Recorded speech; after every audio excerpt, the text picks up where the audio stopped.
지역지구제 배우실 겁니다. 여기서부터는 정책수단 배울 때는 뭘 주의하시랬어요? 이 정책에서는 이게 시험에 나온다. 이거 정립 안 하고 문제 들어가시면 읽어보는 문장마다 다 맞는 말이에요. 그게 정책론의 특성이에요. 다른 것도 비슷한데 특히 심해요, 정책론이. 그래서 지역지구제에서는 시험을 이걸 묻는다가 미리 정해놓고 들어가질 않으면 읽어보는 지문마다 다 맞는 것 같아요. 그래서 답을 못 고릅니다. 그래서 여기서는 공부하실 때 이 정책에서는 이걸 시험 묻는다. 그걸 어느 정도 정리하세요. 그래서 지역지구에서 시험 물을 수 있는 건 첫 번째, 개념 내지는 목적인데 주로 시험에 나오는 건 목적을 묻죠, 목적. 그래서 개념은 한번 읽어봐요. 지역지구제는 우리가 알고 있는 거잖아요. 공법에 배우는 거. 용도지역, 용도지구, 용도구역. 그럼 용도지역, 용도지구, 용도구역이라는 건 국가가 뭘 한 거예요? 국가가 그 토지를 어떤 용도로 쓸지 그 용도를 어떻게 해놓은 거다? 정해놓은 거예요, 정해놓은 거. 그래서 이 토지는 이 용도로만 써라. 이렇게 해서 그 계획을 세워놓은 게 지역지구제죠. 그러면 이건 개념이고 얘를 시행하는 목적이 뭐냐 이거예요. 그럼 만약에 이렇게 토지의 용도를 정해놓지 않으면 아까 했던 것처럼 내가 살고 있는 아파트 옆에 공장이 들어올 수도 있죠. 그럼 이렇게 어울리지 않는 토지 이용으로 인해서 그 아파트에 사는 사람이 뭘 볼 수 있어요? 피해를 보는 부의 외부 효과가 발생할 수도 있겠죠.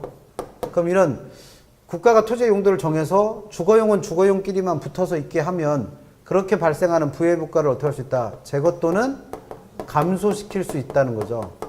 그럼 이렇게 토지를 정해진 용도도로 써서 부의 효과가 제거 또는 감소되면 그만큼 토지를 어떻게 이용할 수 있는 거예요? 토지 이용에 있어서의 효율성이 달성될 수 있는 거죠. 그래서 시행하는 정책이 뭐다? 지역지구제입니다. 그래서 목적 기억해 두세요. 목적.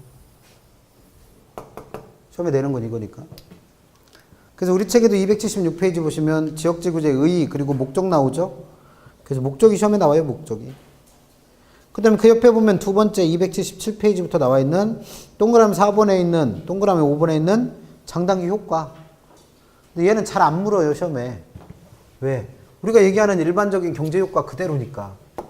그래서 지역지구제가 시행됐을 때 효과는 어떤 경제효과를 분석할 때는 항상 뭐와 뭐로 나누신다? 단기와 장기로 나누는 건 이제 숙달 되셔야 되고, 단기적으로는 어떤 지역을 주거용으로만 이용할 수 있도록 정해놨습니다. 그러면 그 해당하는 용도에 대한 주택, 그 해당하는 용도에 대한 수요가 늘어나겠죠. 그럼 예를 들어서 어떤 지역을 주거지역으로 지정했으면 주거용 부동산들의 수요가 늘어날 거예요. 왜? 주거용으로 이용하기에 가장 타당한 땅이니까. 그러면 그 용도에 대한 수요가 늘면 단기니까 공급에는 변화가 없고 그 용도에 대한 초과 수요가 발생할 테고, 그럼 그 용도에 대한 부동산들의 가격이 올라갈 테고, 그러면 당연히 초과인을 얻는 공급자들이 생길 거라는 거죠. 그럼 이게 우리가 얘기했던 뭐예요? 단기 효과의 가장 전형이잖아요. 여가현상에서 처음에 설명했던. 그럼 이렇게 가격이 올라서 초과인을 얻는 공급자들은 장기적으로 뭘 늘릴 거다? 공급을 늘리겠죠. 근데 이 공급 늘어나는 게 만약 신축을 통해서 새로운 공급자가 시장에 진입해서 신축을 통해서 공급이 늘어날 때는 뭘 따져야 돼요? 비용 따져야지. 그래서 얘가 비용 불변이냐, 비용 증가냐, 비용 감소냐에 따라서 그 효과들 알고 계시면 되죠. 그럼 얘는 일반적인 경제효과 그냥 대표적인 거 써놓은 거잖아요. 그 시험 문제 낼 필요가 별로 없지. 시험에 잘 안 나옵니다. 그럼 시험에 내는 건 뭐냐면 세 번째, 이 정책이 시행됨으로 인해 발생할 수 있는 문제점들이 있어요. 그래서 그 문제점을 묻습니다. 그래서 우리 책에 278페이지 보시면 동그라미 6번에 문제점 그래놓고 기억번 독점의 문제가 생기고 니은번 형평성 문제가 생긴대요. 그래서 이 독점의 문제를 사전적 독점이라 부르는 거고, 그 다음에 이 형평성 문제를 지역 간 형평성의 문제라고 불러요.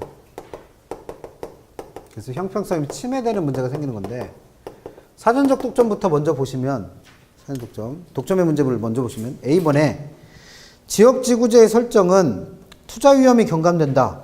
이 투자 위험은 왜 경감됐다는 거예요?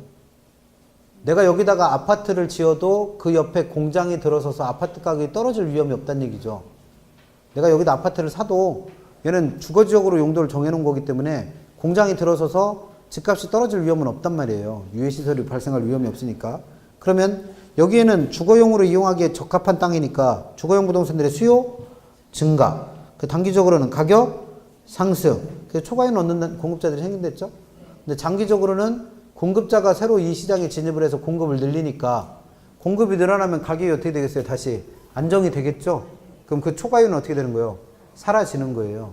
그러면 지금 설명해 놓은 건 지금 얘기한 장단기 효과를 설명한 거죠. 근데 그 다음 얘기. 얘가 지역지구제가 시행된다는 건 어떤 특정 지역에만 주거용으로 이용할 수 있는 독점적 지위를 부여한 거예요. 그러니까 이 땅은 오로지 이 용도로만 써라 라고 독점적 지위를 부여한 거기 때문에 그 주거용 이외의 용도, 정부에서 정해놓은 용도 이외의 것들에 대한 공급은 늘어날 수가 없다는 얘기예요. 그러니까 장기적으로 공급이 충분히 늘질 못하죠. 부동산들에 대한 공급이. 그러니까 장기적으로는 그 가격이 여전히 높은 상태로 있고 떨어지질 않는다는 겁니다. 아까 얘가 단기 효과에서 뭐였어요? 단기적으로는 이렇게 해서 가격이 올라가는데 초과이윤이 발생하니까 장기적으로는 이 공급을 충분히 늘리면 수요 늘어난 만큼 공급이 늘어나면 가격은 원래 상태로 회복이 돼야 될 거 아니에요. 근데 얘는 특정 용도에 대한 공급만 허용했기 때문에 이 공급이 충분히 늘어나질 못한다는 거죠. 그러면 얘가 뭐가 돼도 장기가 돼도 이 가격이 떨어져요, 안 떨어져요? 안 떨어져. 그럼 장기적으로도 계속 뭐가 생긴다? 초과이윤이 생긴다는 거예요.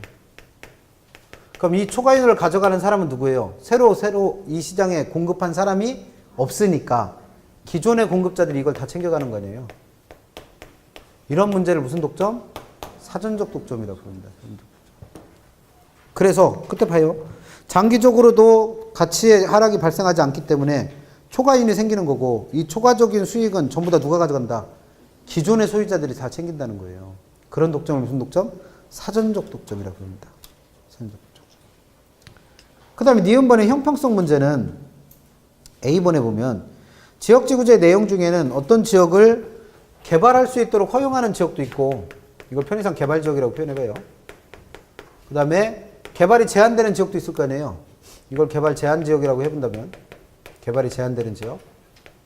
그럼 이렇게 개발을 할 수 있는 땅은 개발을 해야 되니까 땅값 계속 올라가겠죠. 그럼 이 땅의 소유자는 막대한 이익을 얻지만 얘는 개발이 제한됐으니까 땅이 거래가 안 돼요. 그럼 땅값 계속 떨어지니까 막대한 손실을 볼 거라는 거죠. 그럼 이렇게 국가의 용도지역 지정 행위로 인해서 두 지역 간에 토지 소유자들이 공평하게 대접을 못 받죠.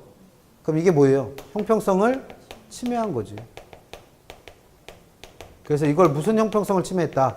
두 지역 간의 형평성이 침해됐다. 이렇게 설명을 하는 겁니다. 그래서 이걸 해결하는 방법으로 이런 형평성을 침해하는 문제를 해결하는 방법으로 사용될 수 있는 게 개발권 양도제도라는 게 있다고 그랬어요. 개발권 양도. 영어로는 TDR 제도라 부르는 거.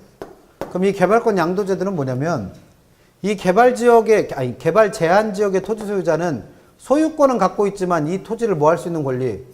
개발할 수 있는 권리가 제한되고 있는 거예요. 그러면 이 제한을 받는 개발권은 이 지역에서는 행사를 하질 못하니까 이걸 어떻게 하라는 거예요? 개발할 수 있는 땅인 개발 지역에다 어떻게 해라? 양도, 팔아먹으라는 겁니다.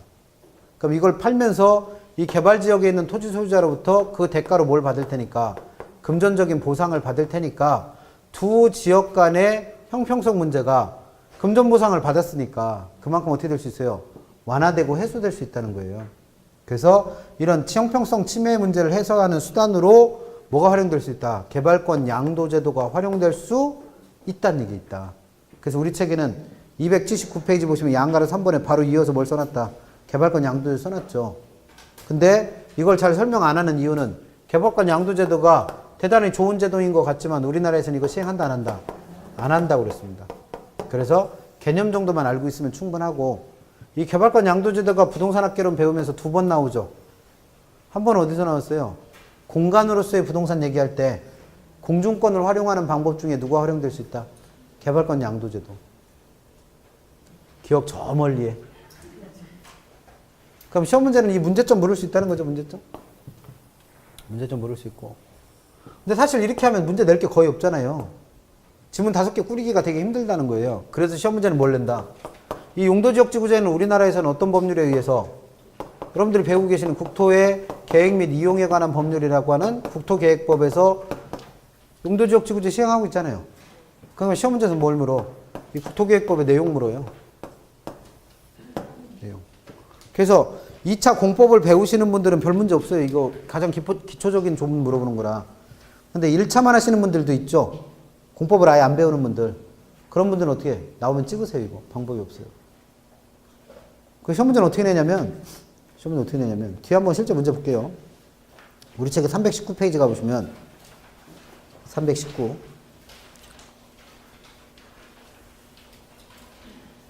13번 한번 보세요. 13번. 그 위에 있는 12번도 토지정책을 다 묶어서 낸 거라는 것서 용도지역지구제 문제가 있긴 한데 13번 한번 봅니다. 13번. 토지이용 규제에 관한 설명으로 틀린 걸 찾으세요. 1번. 지역지구제는 토지이용에 수반되는 부해부가를 제거하거나 완화시킬 목적으로 지정한다. 목적 물은 거죠. 목적. 그럼 1번은 맞았고. 2번. 지역과 지구별로 건축물의 용도, 종류 및 규모 등을 제한한다.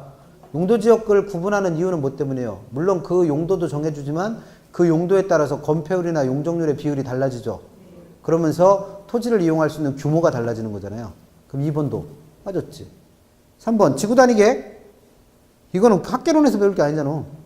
공법 시간에 배우는 거잖아요. 공법 시간에. 그래서 제1종, 제2종 구분하는 거 그런 거 배우잖아요. 그래서 그럼 얘는 지구단위계획 알고 있어야지 문제 푸는 거죠. 뭘. 4번과 5번은 아예 국토의 계획 및 이용에 관한 법률을 아예 물었어. 시험 문제. 국토계획법이잖아요. 이게 줄여서. 그러면 4번 국토계획법 중에서 용도지역. 국토계획법상의 용도지역은 몇 개 있어요? 용도지역 4개밖에 더 있어? 저 공법 안 하는데. 4개잖아요. 4개. 뭐 있어요? 응? 주거지역? 공법 선생님한테 전화 한번 드려야겠네. 용도지역, 용도지구 말고 용도지역. 뭐 있어요? 도시지역, 관리지역, 농림지역, 자연환경 보존지역. 이게 용도지역 4개 아니에요? 그럼 뭐 공부하시는 거야 도대체? 응? 지금 11월부터 11, 12, 1, 2, 3, 4, 5 내일 모레면 6월인데 7개월 동안 뭐 하신 거야 도대체? 용도지역도 못 외우면. 응? 큰일 났네. 그래서 국토계획법상 용도지역은 몇 개 있어요? 4개 있어요. 공법 선생님도 아니고 이거 참 큰일 났네. 그 중에 뭐 있어요? 도시지역 있잖아요. 그럼 그 도시지역은 또 어떻게 세분데? 주거지역, 상업지역, 공업지역, 농업지역, 녹지지역 이렇게 나누잖아요. 이거는 공법 배운 분들이면 다 기본사항 아니야? 기본사항. 큰일 났네. 5번. 4번에, 이거 참 진짜. 공법 선생님 모르셔야 될 거야, 이거. 이런지 모르실 거야, 아마. 5번. 국토의 계획 및 이용에 관한 법령상 용도지역과 용도지구는 중첩해서 지정할 수 없다. 이거 만약에 중첩 못하면 대한민국 땅덩이는 겁나 커야죠. 중첩할 수 있죠. 당연한 얘기하고 있습니다. 그래서 이거 사실 뭐예요? 법조문 얘기예요. 그래서 한 페이지 넘겨보시면 해설도 뭐로 달아놨어. 법조문을 써놨어 그냥. 그럼 이거 공법 안 배운 분들은 어떻게 하라는 거예요? 잘 찍으셔야지 뭐. 그래서 보시면 됩니다. 그래서 이런 문제들이 나와요. 근데 지금 풀어본 이 문제가 공법 20회 때 공법에 나온 문제가 아니라 뭐예요? 학개론 문제예요. 학개론. 그래서 지역지구제 문제는 이렇게 법조문 물어봅니다. 그러니까 출제자 입장에서는 이거 물어보기가 좀 부담스럽죠. 그러니까 자주는 안 물어요. 자주는 안 묻는데 나오면 이딴 식으로 됩니다. 어쩔 수 없이. 그래서 공법 공부하시는 분들은 별거 아닌데 개론하고 민법만 하시는 분들은 좀 어렵죠. 이런 문제 나오면. 참고하시고.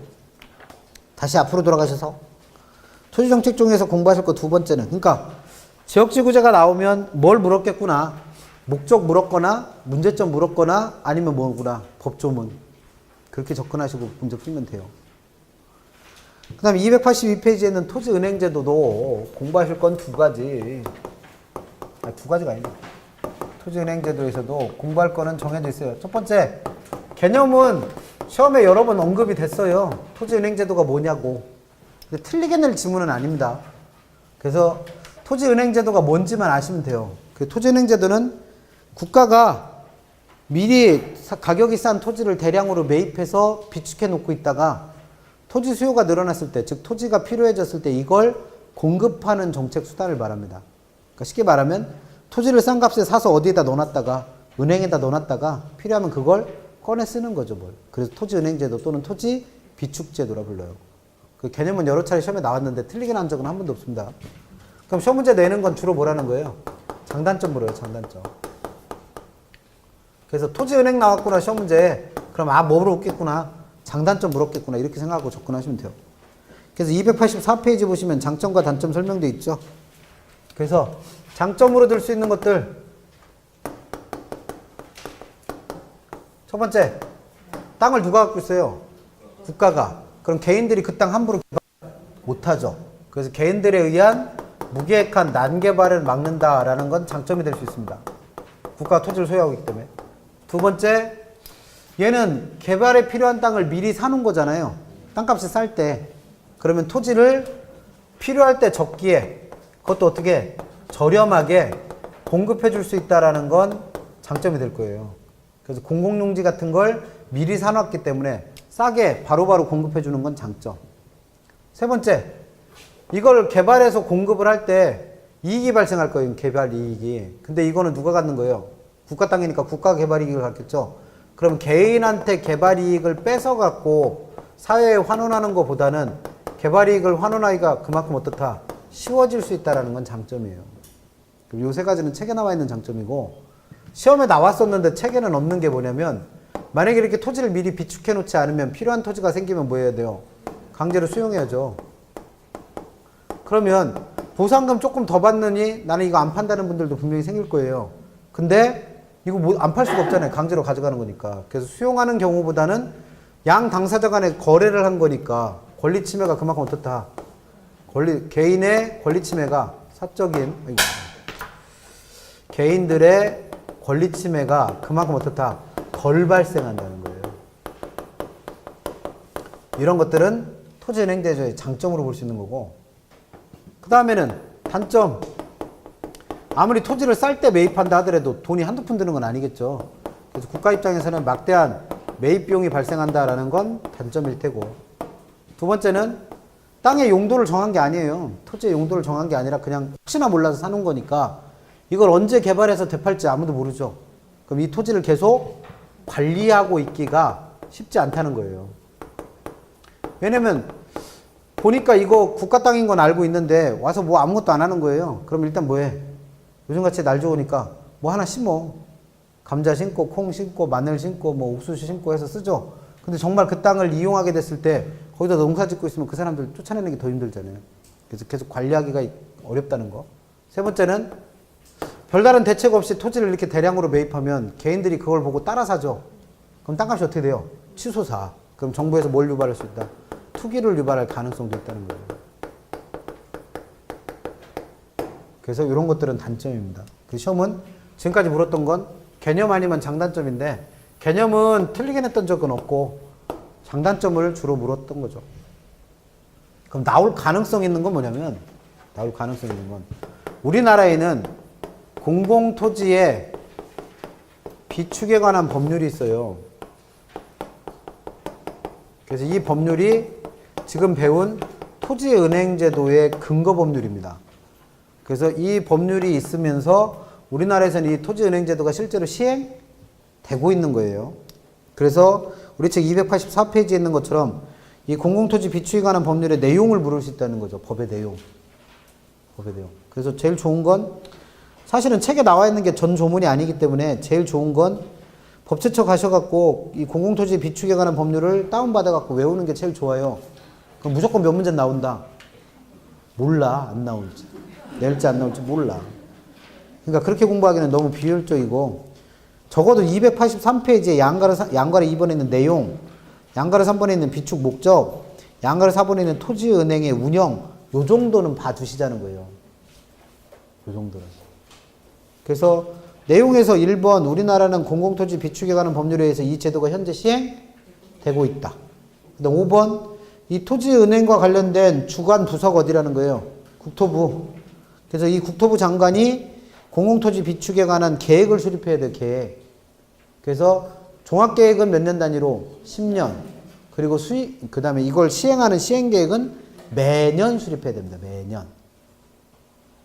그 다음 비축 목적은 꼭 공공개발하는 토지만 비축하는 게 아니라 단순한 가격 안정을 위한 수급 조절용 토지도 비축할 수 있다는 것도 같이 기억하시고. 그 다음 4번에 토지은행이 실제로 운영되고 있는 곳은 어디더라? 국토부 산하의 공기업인 한국토지주택공사, 우리가 말하는 LH에서 이걸 운영하고 있습니다. 그래서 그런 정도는 뭐 법조문에 나올 수도 있으니까 참고하시고. 근데 법조문 문제는 어쩔 수 없잖아요. 법조문에서 사람들이 뭐 잘 안 보는 부분 이상한 거 가지고 출제하면 뭐 틀려야지 뭐 어떡하겠어요. 그래서 그 정도는 봐두시고. 근데 그렇게 낸 적은 아직까지는 없다는 거죠. 그래서 토지정책은 자주 안 물어요. 낼 게 별로 없잖아요, 시험 문제에서. 토지정책은 그래서 한 2, 3년에 한 번씩 해거리에 가면서 내는 거고, 주로 시험에 내는 건 주택정책이니까. 다음 주에는 그 주택정책 보시고, 조세정책 보셔서 마무리 하시고, 1시간 정도면 다 볼 거예요, 아마. 정책론 마저 다 마무리하고, 바로 이어서 투자론 들어갈게요. 다음 주면 벌써 6월이죠, 6월. 그럼 뭐, 다음 주에 더군다나 금요일 날이 연휴의 시작이잖아요. 6월 6일까지 연휴니까. 우리랑 아무 상관없어. 수업할걸, 여기? 아무 상관없어요, 우리랑은.